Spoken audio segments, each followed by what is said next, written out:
I thought that vampires were a figment of everyone's imagination. I thought it was an urban legend. I thought it was something that was made up by man. Well, today's Mr. Ballen video, we seem to be doing nothing but Mr. Ballen these days, which is not a bad thing. I love his stories. The title is He Knew Vampires Were Real and Then Paid the Price. I've got to know what he's going to say here. Anyway, let's see how he does this damn like button. Is he going to drink that his blood? Let's go. Today, I'm going to share three stories that are about people who have a lot of experience in a particular area. Right. But their expertise and really their confidence surrounding their expertise is actually exactly the thing that causes them to make a disastrous mistake. Ooh, that looks like a But nuke. before we get into today's stories, Let's if do you're some a like fan of button. the strange, dark, and mysterious delivered in story format, then you've come to the right place because that's all we do, and we upload 2, 3, even 4 times every week. So if that's of interest to you, the next time you're at the Like Button's house, sneak into their kitchen and steal all of their forks. Also, please subscribe to our channel and turn on all today. No, right, I've got a better one for the like button, right? What you should do is go into the kitchen, steal all of their food except for cans of soup, and only leave forks. That would be better. You're not going to be able to eat soup with a fork, are you? Let's go.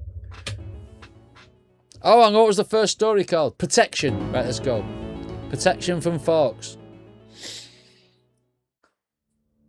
One evening in November of 1972, a 68-year-old man named Demetrius Matura hurried around his small room at a boarding house in Stoke-on-Trent, England, pouring salt all over the floor.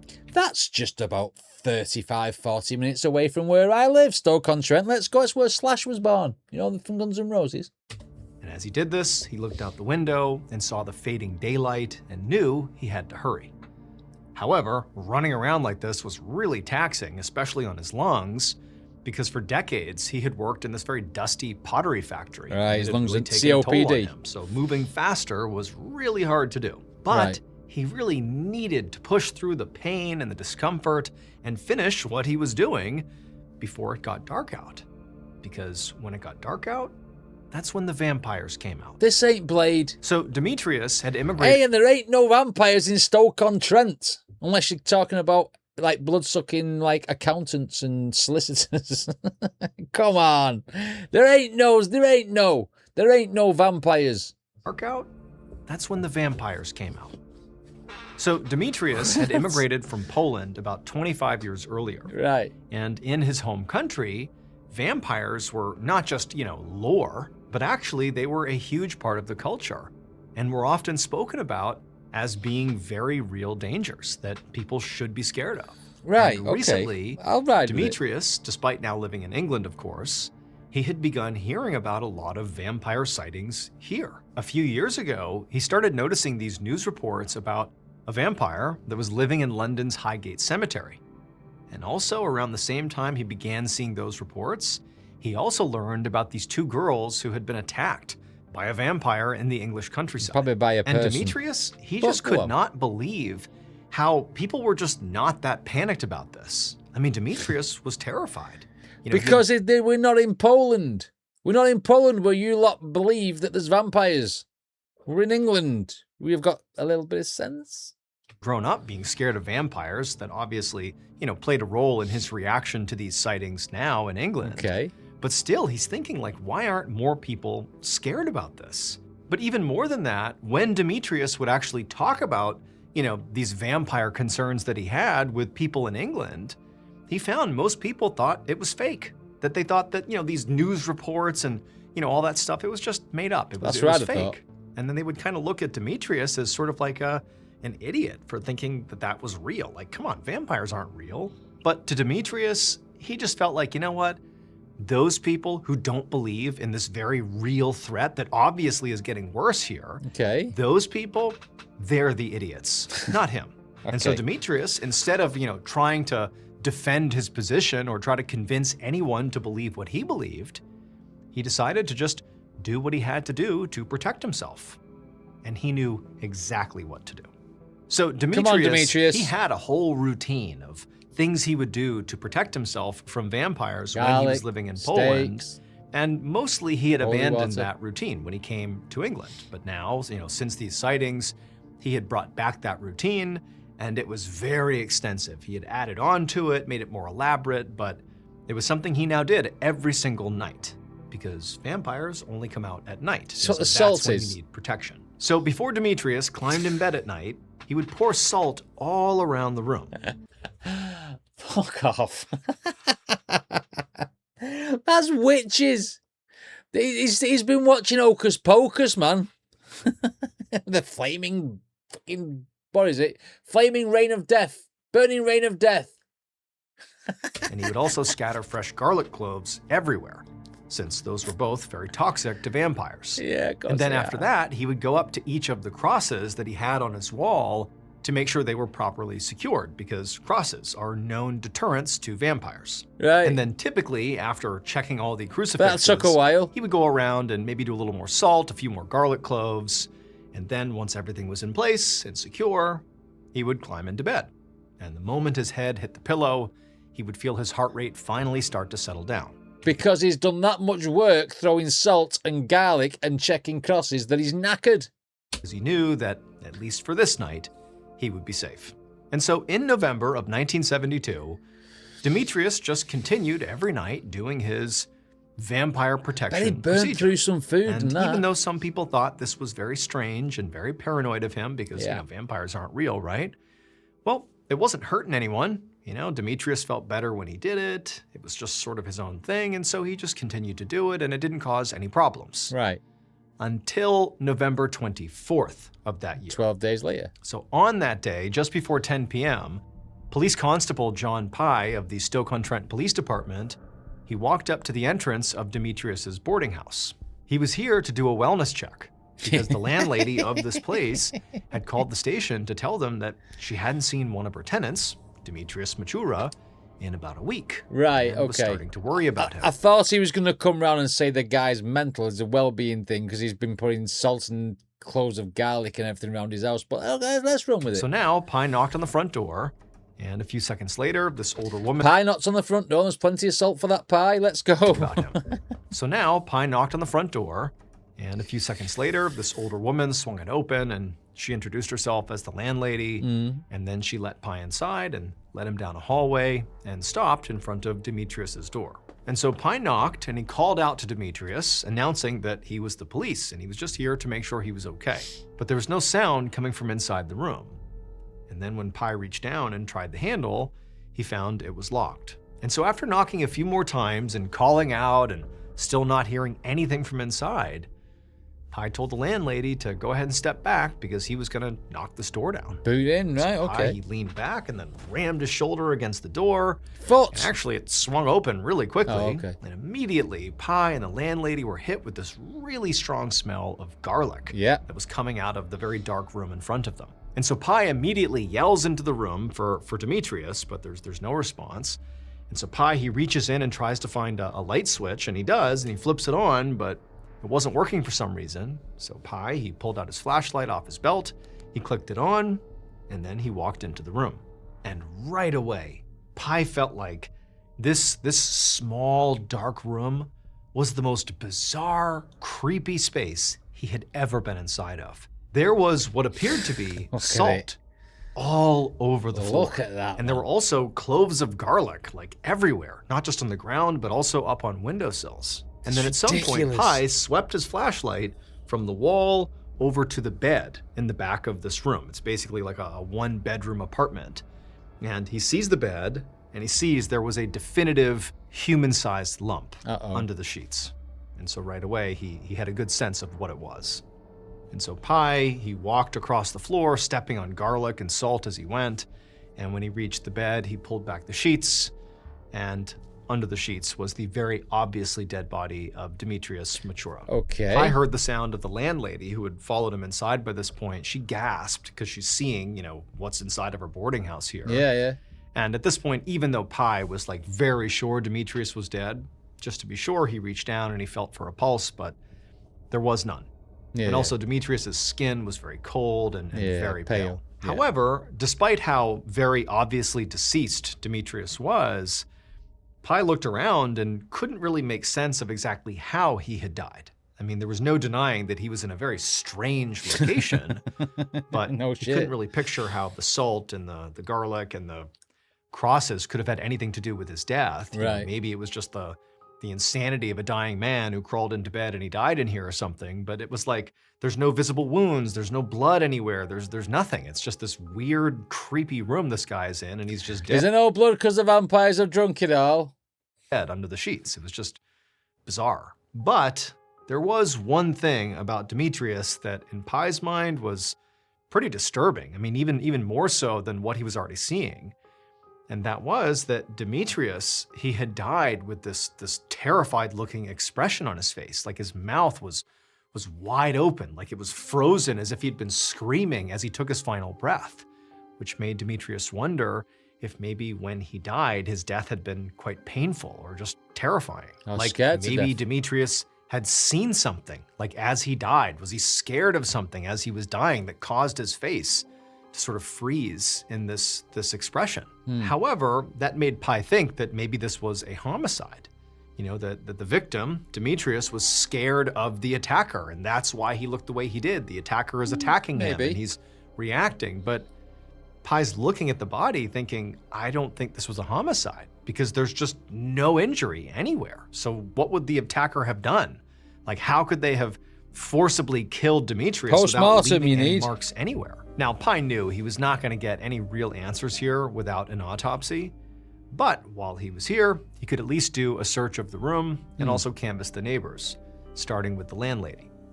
So he turned to the visibly shocked landlady. Yugizig Rodazaikwite, which, what the fucking hell sort of a name is that?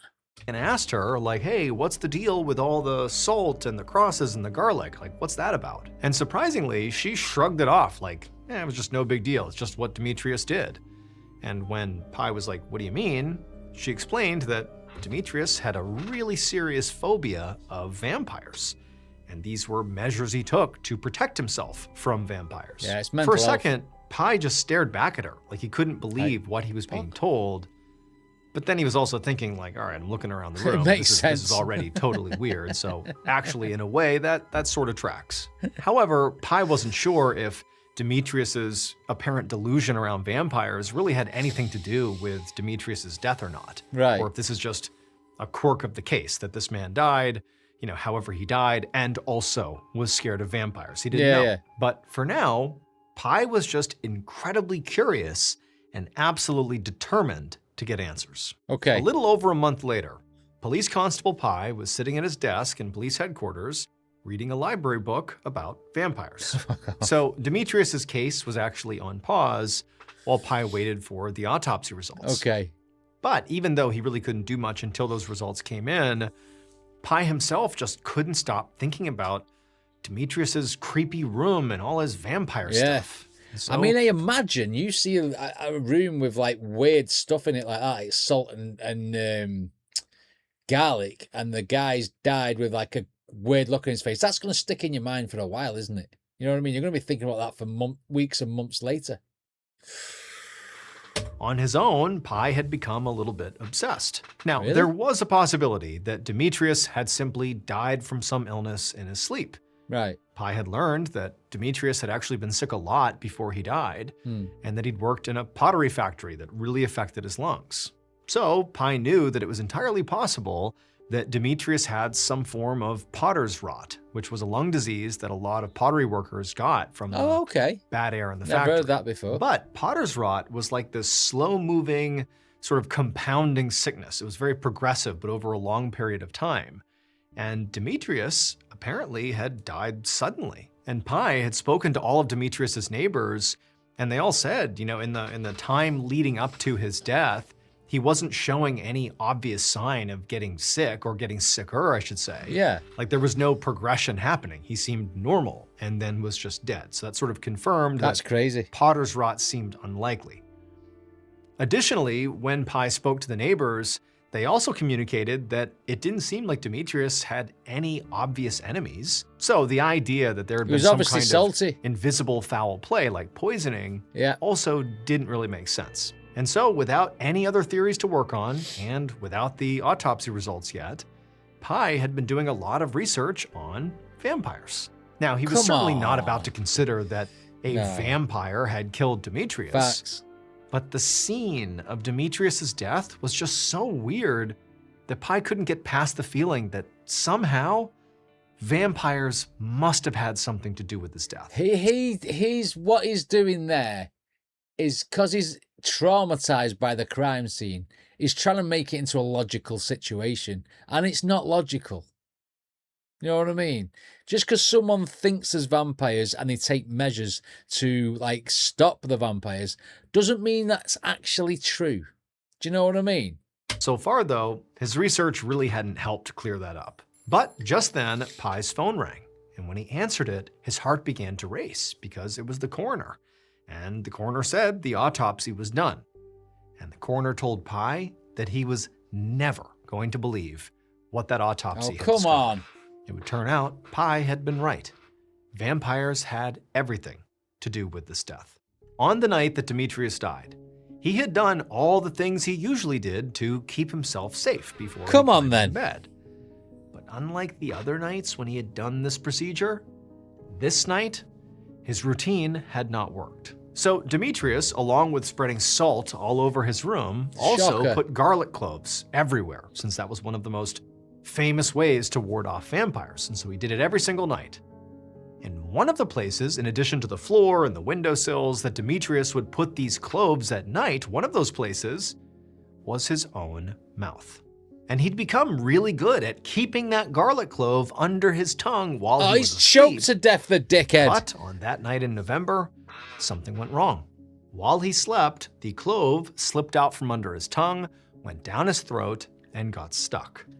And during the autopsy, the coroner literally found the clove still stuck there.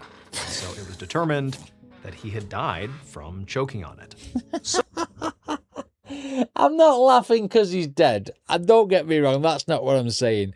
But Mr. Ballen set that up like he's going to wake up and he's got no blood in him because something's at him. I'm thinking he's going to be a vampire bat and it's giving rabies or something. I'm trying to process what's going on.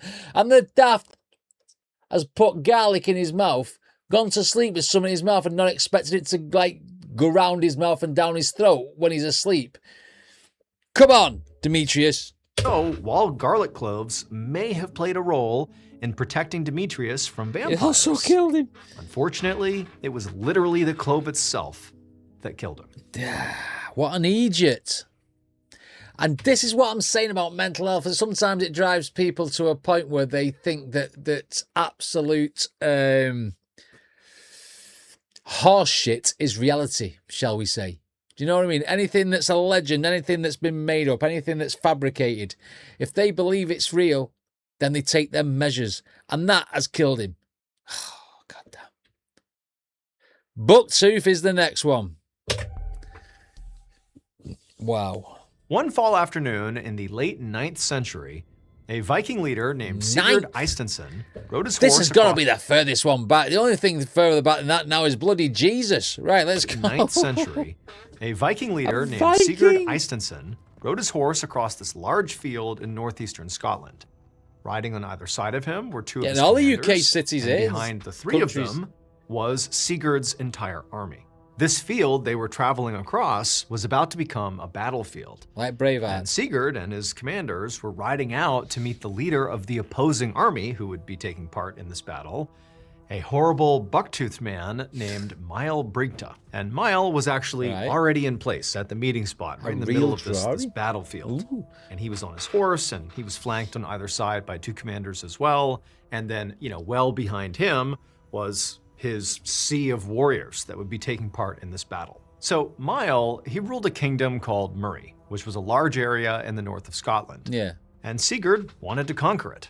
And so today, I think that's pronounced Moray, not Murray. I think it's Moray, like Moray eel.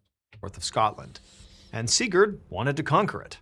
And so today, Sigurd and Mile were meeting in the middle of this really potential battlefield with their respective armies waiting in the wings, behind them. I'm picturing it. And the idea is they would try to negotiate. Effectively, Sigurd would, basically tell Mile, give me some percentage of your land and we won't, raid your area and try to conquer you.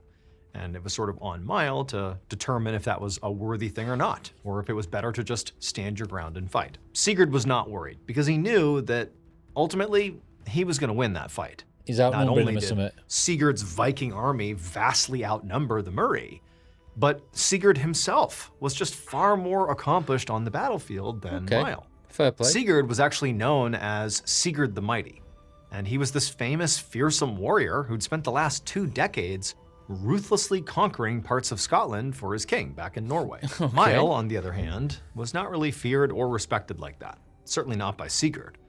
Mile was really known just to be sort of impulsive and kind of untrustworthy, and also definitely kind of goofy. Dumb. And now, as Goofy Sigurd with and his C. commanders arrived in the middle of the field, right in front of Mile and his 2 commanders, and they brought their horses to a halt, Sigurd could now see with his own 2 eyes another thing about Mile that he actually was known for, he was famous for, and that was his 2 giant front teeth that stuck out way over his bottom lip, and actually had earned him a nickname of sorts, which was Mile the Buck-Toothed. And so not long after Sigurd... That's mild, that. You know what I mean? People would be calling, in this day and age, they'd be calling him Bugs Bunny, or, when you die, they'll just take your head back, you won't need to buy a gravestone. You get shit like that when you got big teeth like that. Arrived, Sigurd and Mile and the other commanders began their negotiation. But Sigurd quickly realized that Mile was not there to make concessions in order to, find a path to peace. He was actually trying to make demands of the Vikings. Like, he was there telling the Vikings what to do, which is just, in Sigurd's mind, totally ridiculous. I mean, it's not going to happen, you're is it? Outnumbered, you're outclassed, like, what are you doing? In fact, Sigurd, couldn't believe what was even happening. Wow. I mean, as far as he was concerned, Mile was just disrespectful. a nobody. And his demand... That's massively disrespectful, especially if you know you could squash this pissant, you know what I mean? If he's out there talking through his teeth and he's not even got the army or the fighting knowledge himself, then he's just going to get killed, isn't he? Unless he bites him. In some ways, were just disrespectful, not real demands. If Mile was smart, he would be begging for mercy here, but obviously he was not smart. And so Sigurd quickly realized that what would have to happen here is he and his Vikings would have to just slaughter his army and seize his lands. And so at some point, while Mile was literally mid-sentence, making whatever demand he was making, Sigurd turned to his 2 commanders and just gave the signal that they were not doing this. They were going to have to fight here. Yeah. And so Sigurd just grabbed the horse's reins, turned around, and he and his commanders galloped back to his army. And as soon as they got there, Sigurd told his men that they were going to have to massacre all the Murray. But they needed to save Mile the Buck-Toothed for him. Hours later, Sigurd was still on his horse. He should have just sat in front of him while he's spitting his bullshit at him. Just chopped his head off. Job done. Now Joel, want to fight?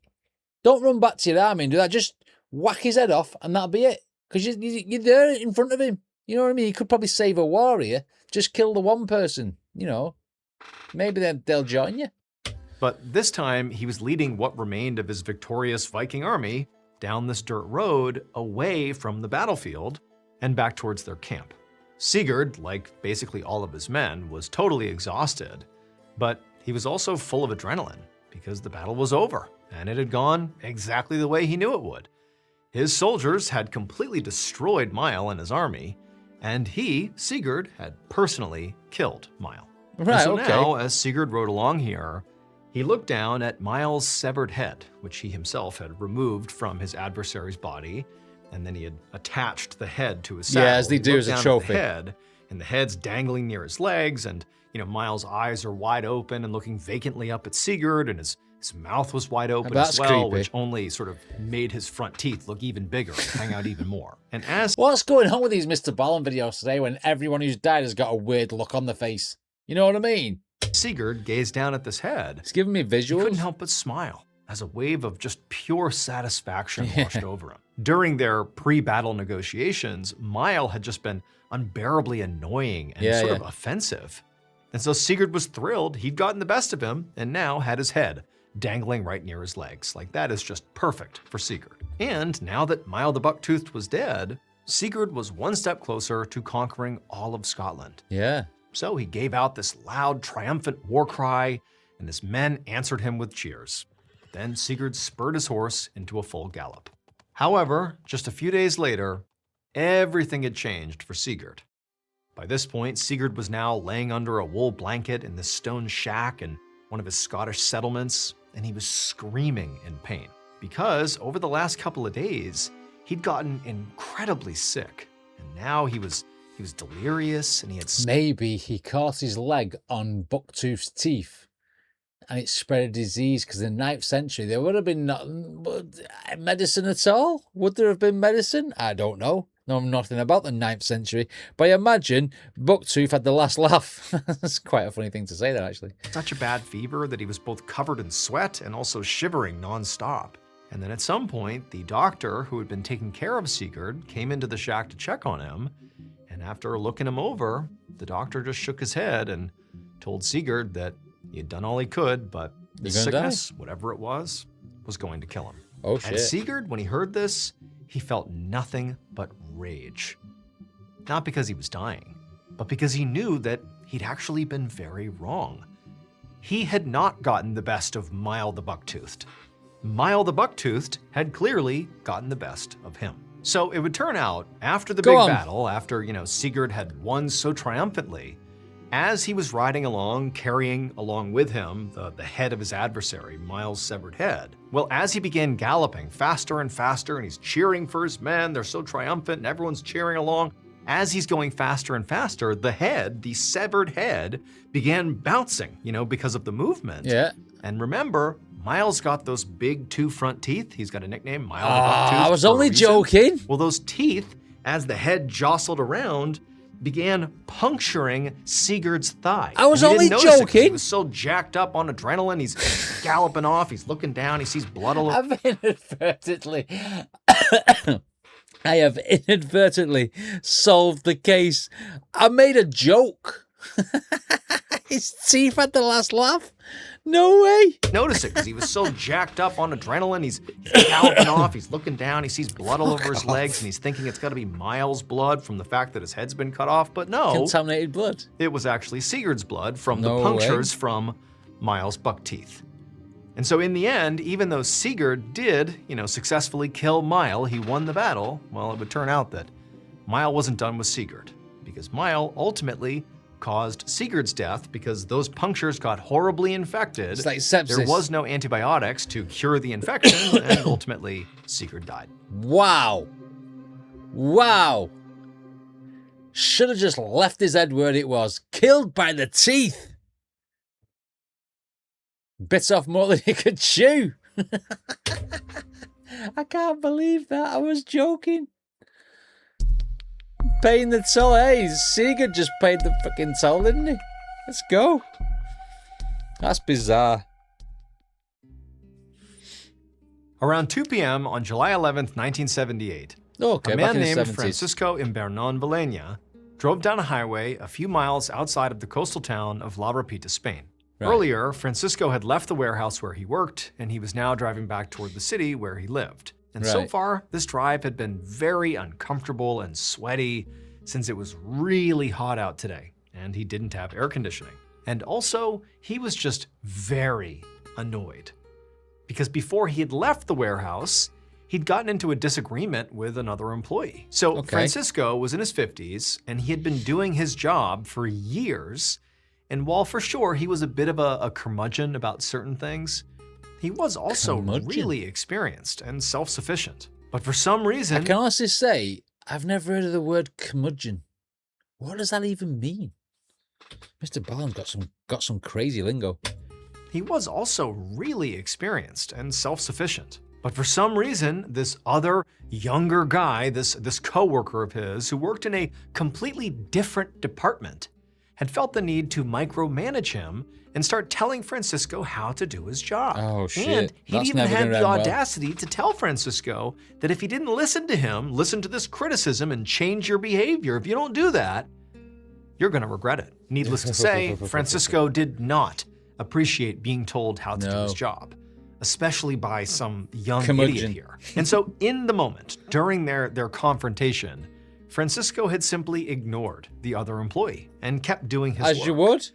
But Ain't no way someone's telling me what to do in my job if I already know what to do in my job. That's just like, don't you try and micromanage me.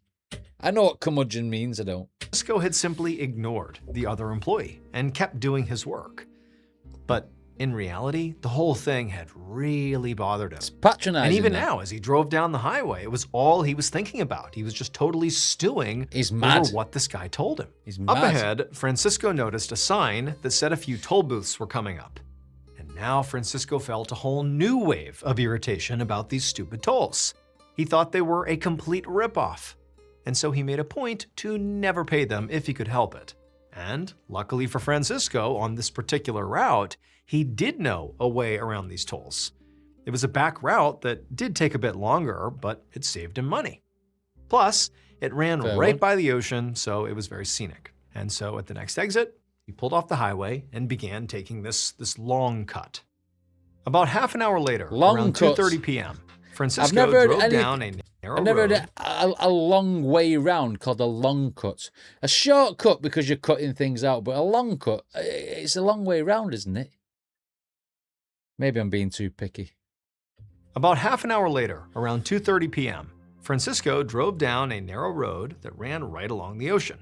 And as he did this, Francisco, if this was even possible by this point, felt even more annoyed. Right. He had been hoping by the time he got down here that there would be some kind of sea breeze to cool him down because there was no AC in the truck. But it was somehow, despite being near the ocean here, it was somehow even hotter than when he had been out on the highway. Just up ahead, there was this very popular campground called Los Alfaques. It was this expansive field right next to the beach that was full of camper vans and tents, and there were also a few businesses like restaurants and a general store that served the grounds. And Francisco saw that this afternoon, the area was absolutely packed. There were hundreds of people just hanging around their campsites and swimming in the ocean. And as Francisco drove past, all he began to think is how great it would be if he could just pull over for a second and take a plunge in the water himself and actually cool off. Yeah. And so he was letting his mind wander, sort of wishing this ride was less miserable than it had been so far, when an odd sound caught his attention. It was like this metallic groaning sound. And at first, he couldn't even place it. Like he had no idea what it was, and pretty quickly the sound went away. So he just continued driving along, and then he heard it again. Except this time it was much louder. And this time, Francisco did know what it was, but it was already too late. What happened to the car? Just seconds later, people in towns miles away from the campground where Francisco was passing by heard this deafening boom. And from all directions, everyone turned towards Los Alfaques just in time to see this enormous fireball rise into the air like a huge mushroom cloud. It looked like a bomb had literally gone off. But before anybody could make sense of this, there was another explosion, and then another and another. It was like this rapid-fire chain of blasts that boomed over the campground one after another for several minutes. And then finally, when it all went quiet, it was just like flames and smoke and ash just soaring into the sky over this campground and the beach. Within minutes, emergency response units from towns all outside of Los volcano Alfaques erupting or something? descended on the campground to try to figure out what happened and to see if anyone was still alive. But when they actually got there and saw the devastation, real footage, like they couldn't believe it. The scale was almost incomprehensible. There were all these blackened, charred bodies scattered everywhere. They were all contorted from the heat, and some were even still sitting in the remains of camp chairs, like they had been instantly cooked in place when the explosions first began. Now, that was horrifying enough, what they saw up on the field. But what first responders saw down on the beach was even worse, because along the shoreline were bodies of people who had been in the water when whatever happened happened. And they had clearly been boiled alive. The destruction at this entire site was so complete, so total, that first responders really couldn't even begin to guess what had happened, beyond obviously some kind of explosion. That task of deciphering what happened would take investigators several days, and what they would discover was that it all came back to that fight that Francisco Imbernón-Villena had had with the younger employee before he left the warehouse. How? So on the day of this catastrophe, Tell me. it was true that Francisco was on his way back home from the warehouse. He had left work and he was going home. But he wasn't driving a regular truck. It was not a personal truck. And also, he had one stop to make before he could actually go home for good. Francisco was a long-haul truck driver, and he was driving this specialized truck to transport some specialized cargo to its final destination. Go on. That cargo was pressurized liquid gas, right, which is highly flammable and very volatile. So earlier that morning, the younger employee, who Francisco was so upset that he had been micromanaging him, he had worked here for so many years, how dare he? Well, the younger employee had been warning Francisco that Francisco had overfilled his tanker. He had put too much pressurized liquid gas in his truck, which was an incredibly dangerous thing to do. And it's going to expand in the heat, isn't it? And then that's going to blow the truck up. And that's what's going to happen here. He really had overfilled it because pressurized liquid gas needs room to expand. Exactly. And if it doesn't have enough room, it can explode. And that's true on a normal day, but it's even more true, even more dangerous when you're driving this cargo around on a hot day. Because heat, like external heat on the truck, will make that gas expand even further. But Francisco, he just brushed this young employee's warning off. Wow, he had so he was years of experience and knew that drivers like him overfilled their trucks all the time. That way they can get more fuel to their destinations. And so he just assumed that, this other employee was overreacting because this never mattered. This never had any impact on anything. They just made more money. And so he just went on with his day. And everything was fine. Nothing happened to the truck until Francisco happened to be driving past that campground. At that point, the heat did cause the gas to expand past the point of no return, and it blew up. And it sent a scorching fireball that was thousands of degrees Fahrenheit through the campground that was full of people. The initial blast was over a mile wide. And that blast triggered a wave of smaller explosions from all the camper vans and the portable grills, basically all the gas cans in that mile radius, those all detonated as well. And so in the end, Francisco, along with 158 other people, largely at that campground, died from the initial explosion. And then some estimates, when you consider long-term disease, long-term health issues from this blast, they put the final death toll at as many as 243 people. Shit. And there's me thinking it's a bloody volcano. It's all down to human error. I mean, sometimes maybe you do need to listen to your boss, even if he is younger than you. You think you know best, and if someone's telling you you're overfilling a tank, I mean, it's not like you're overfilling like a milk container with milk, which doesn't matter. It's a highly flammable, combustible gas which needs room to expand, like Mr. Bourne said. I knew that anyway. So as soon as he started saying that, and I twinned that in my mind with the heat, I thought that's it. They're all buggered. And obviously, I didn't think it was going to be a mile radius, but then you got to take into account the vehicles, the gas canisters, yada yada yada. It's just a knock-on offense. It's a bomb, isn't it? You know what I mean? Boiled alive in the sea. Now they know how lobsters feel when they get thrown into a pot. I mean, crazy stories there. Two absolutely weird stories about vampires and fucking a battle where his teeth have killed him for riding on an horse, which was bizarre. But that last one, Jesus Christ. Wow, it sounds like a disaster movie. Wow. Anyway, what did you guys think? Let me know in the comments. Don't forget to check out Mr. Bourne's original video. If you want to hang around here, I would appreciate it. And like and subscribe, etc. I've said it, I'll have messed it up. Maybe I'm getting warm. I don't know. Anyway, I'll see you next time.